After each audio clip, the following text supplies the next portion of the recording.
found myself telling people to take the bus, but I had really never done it myself. So it was, I don't know, going back, I guess it was probably 2 or 3 months now. I had talked with a group of friends, and we were going downtown, and we knew we were going to have a couple drinks, and we knew we were going to have some fun, and we didn't want the obligation of having a vehicle for multiple reasons. It was a busy night downtown. They were doing the electronic music night, and there was a lot of people. We didn't want to worry about the parking spots.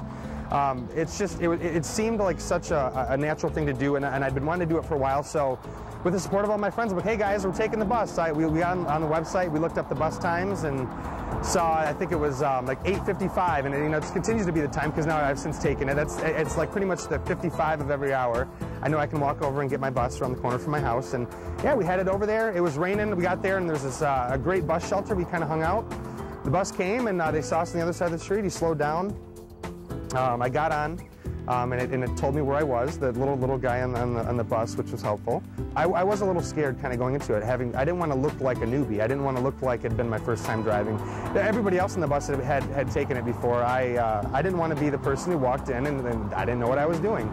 But I really walked. I made a big deal out of nothing. We had to take some pictures, and it probably made a fool of myself amongst the other people on the bus. But who'd think absolutely nothing of riding the bus every day. But no, we thought it was special, and made it down there. Every time we pulled up to a stop, and a wonderful voice came over the intercom and told me where I was going, so I didn't miss my stop. I was also worried that I would end up at the mall or something, trying to go downtown. I thought I might go down the right bus, and it was seamless, and there was no reason for me to get worried about it. I was happy, and since then I've taken it numerous times, and I can actually tell somebody to take the bus and feel like I'm not a hypocrite when I say that now. You know, what's cool about it too is I found myself kind of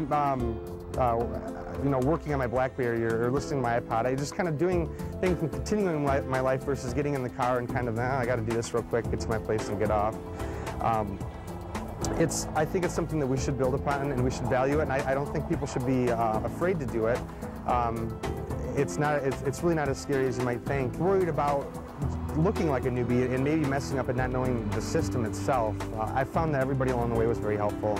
Even the people at the stop have always been helpful, and if you're not really sure how to read a schedule, someone will point it out. The bus driver, if you got to get off and catch another bus or something, they're more than welcome more than willing to help you. Well, I started out life as a teacher. I taught 3rd grade for a couple years, and now I'm a stay-at-home mom, and I also run a blog called kitchenstewardship.com. Well, although I'd never ridden a bus in Grand Rapids before, I did go to Michigan State University, so I had to rely on the city bus system there for some of my activities. So I knew how to get on a bus, I knew how to pull the cord to stop and all that. One day in the winter, Paul noticed that unique roof line of the downtown city bus station. He asked, what is that building? And I told him it was the city bus station, and that's where all the buses go as they go out on their routes. And totally typical for Paul, he said, I want to go there.